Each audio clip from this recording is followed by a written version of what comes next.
When I was 17, my parents trusted me enough to drive out to my evening classes by myself. We lived in a quiet suburban neighborhood in Oregon, the kind with maple trees lining the sidewalks, friendly neighbors waving every morning, and kids playing basketball in their driveways until the streetlights flickered on. It was peaceful, safe, or so I thought. One Friday night after class, I pulled into our driveway around 9:45 p.m.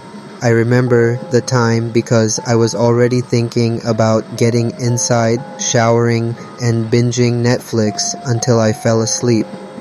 As I turned off the engine, the yellow glow of our porch light illuminated the driveway.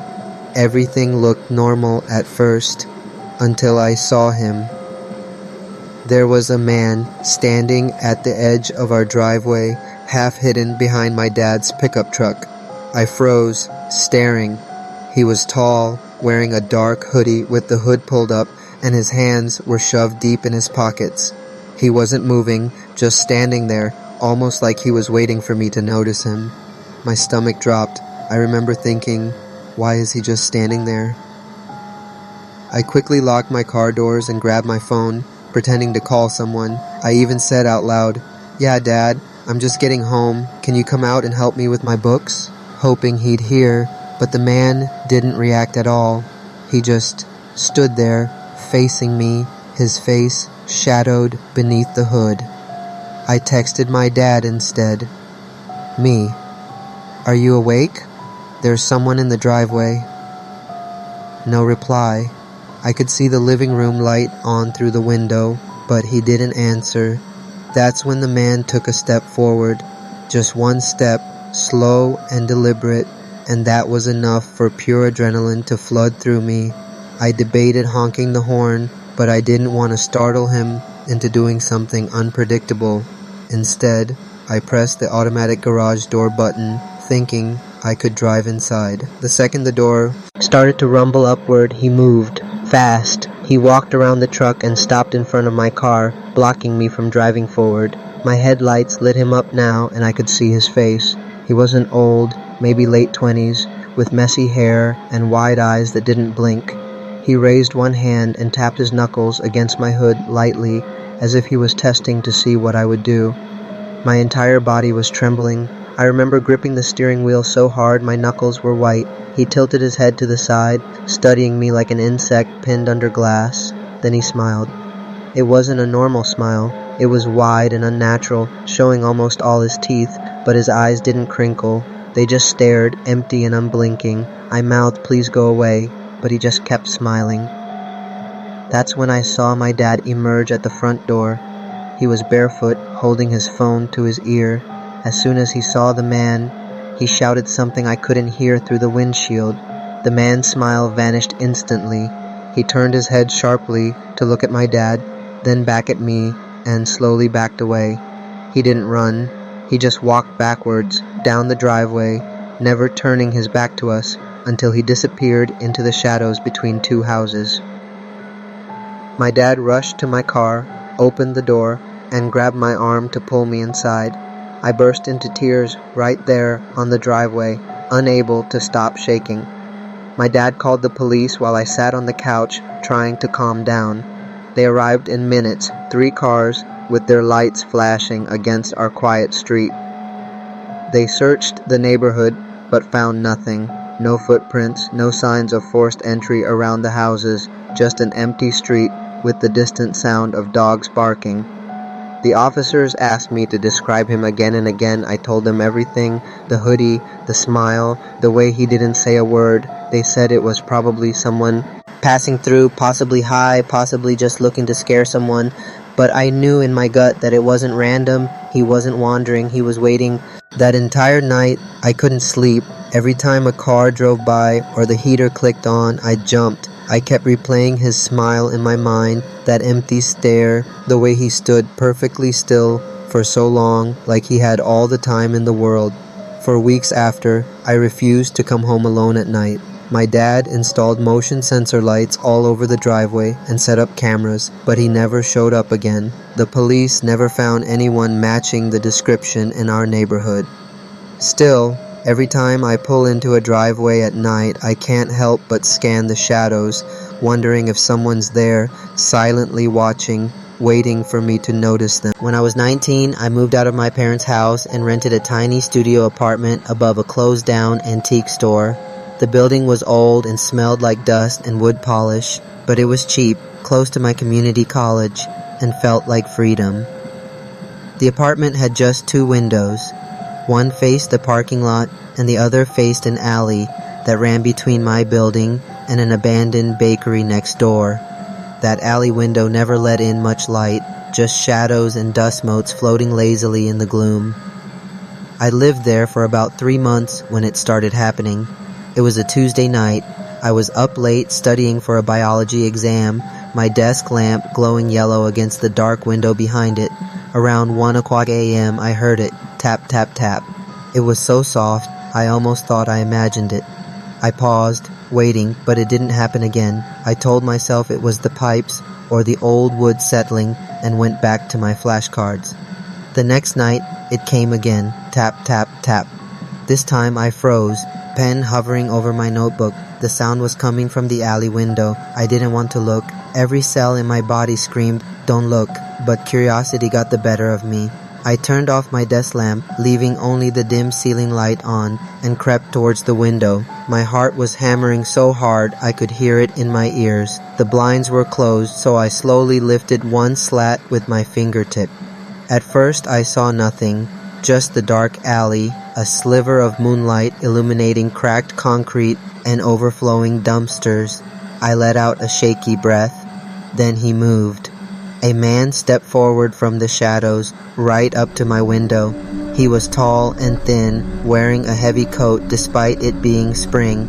His hair was greasy, hanging over his eyes, but what I noticed first was his smile. It stretched impossibly wide, cheeks straining with the effort, exposing yellowed teeth. He tilted his head, from side to side like he was studying me. Then with one skeletal finger he tapped the glass again, tap, tap, tap.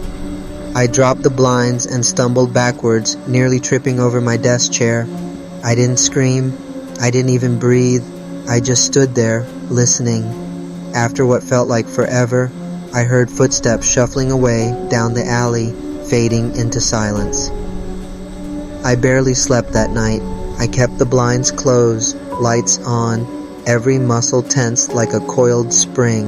When the sun rose, I peeked out the window. The alley was empty. I convinced myself it was a one-time thing, maybe a drunk transient or someone looking for a place to sleep, but deep down, I knew better. 2 nights later, it happened again. Tap, tap, tap. This time, I didn't look. I sat frozen in my bed, staring at the ceiling while my phone sat useless in my hands. What would I even say to the police? Hi, there's a creepy man smiling at my window?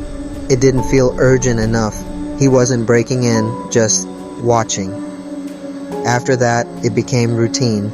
Every few nights I'd hear him. Sometimes the taps were light, almost playful. Sometimes they were fast and impatient.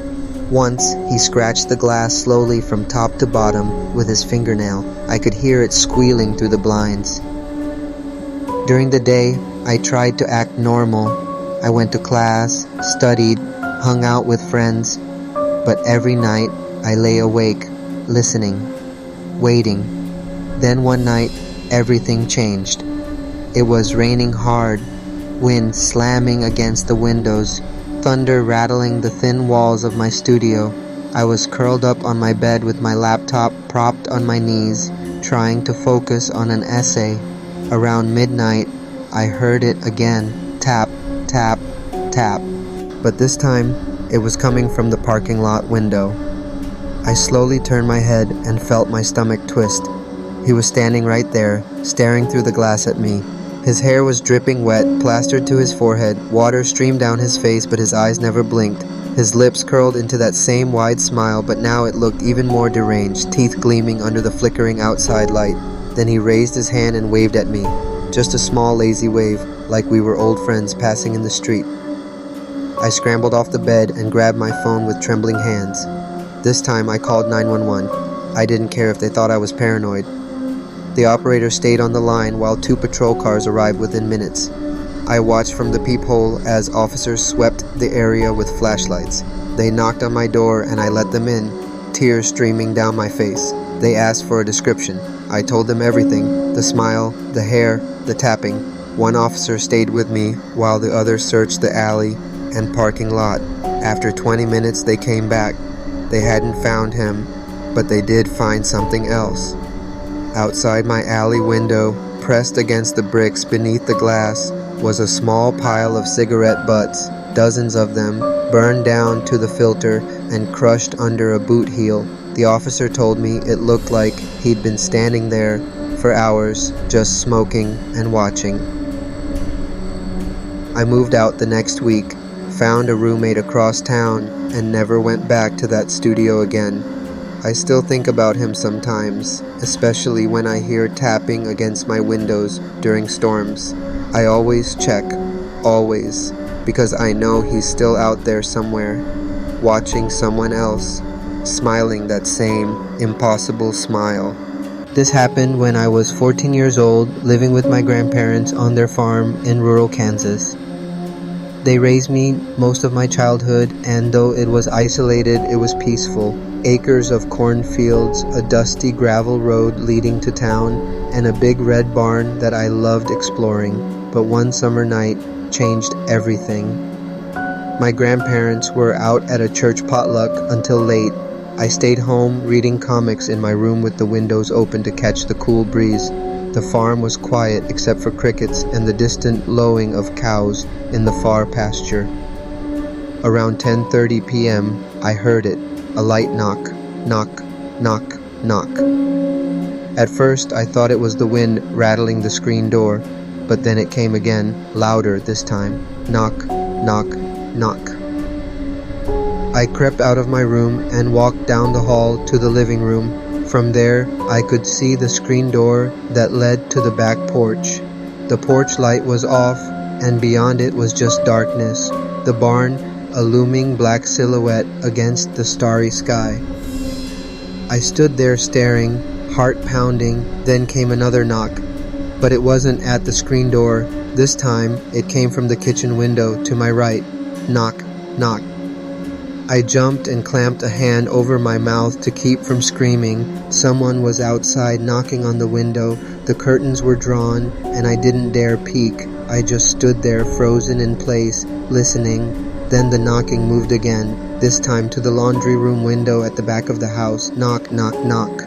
It was like, whoever it was, they were circling the house, testing the windows one by one. My knees felt weak, and I backed away until I hit the wall behind me. My first instinct was to call my grandparents, but their old flip phone barely had service at the church. Instead, I grabbed the landline and called my neighbor, Mr. Howard, who lived half a mile down the road. As the phone rang, "Gee, I heard it again.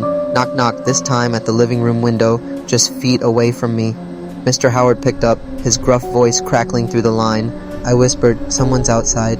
They're knocking on all the windows." He told me to lock every door and stay on the phone. I did as he said, running to bolt the front door and back screen door, checking the mudroom door and the door to the basement.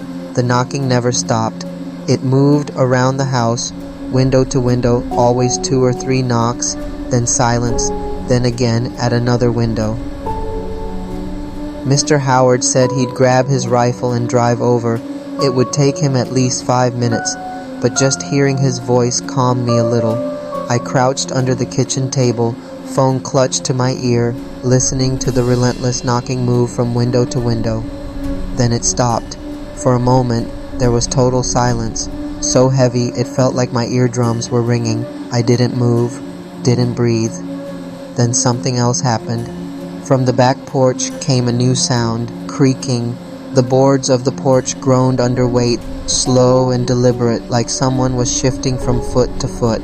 I heard a faint, wet breathing sound, like whoever was out there was congested, struggling to breathe through mucus. My entire body went ice cold. Mr. Howard kept asking me what was happening, but I couldn't speak. I was too focused on the breathing just beyond the back door. Then something brushed against the screen. A scraping noise, like nails dragging down the metal mesh. Finally, headlights swept across the yard as Mr. Howard's truck pulled into the driveway. I heard the porch boards creak again as the weight shifted away from the door.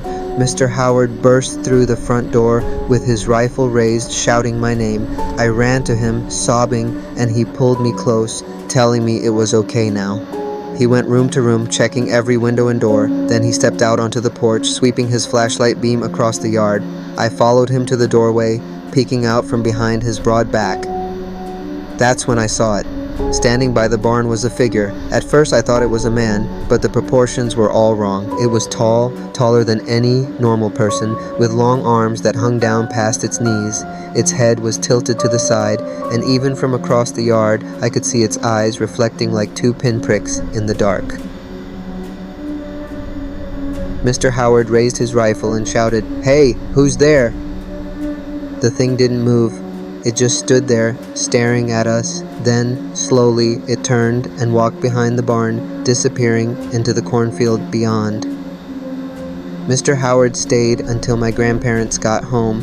They called the county sheriff, who came out and searched the barn and the cornfields.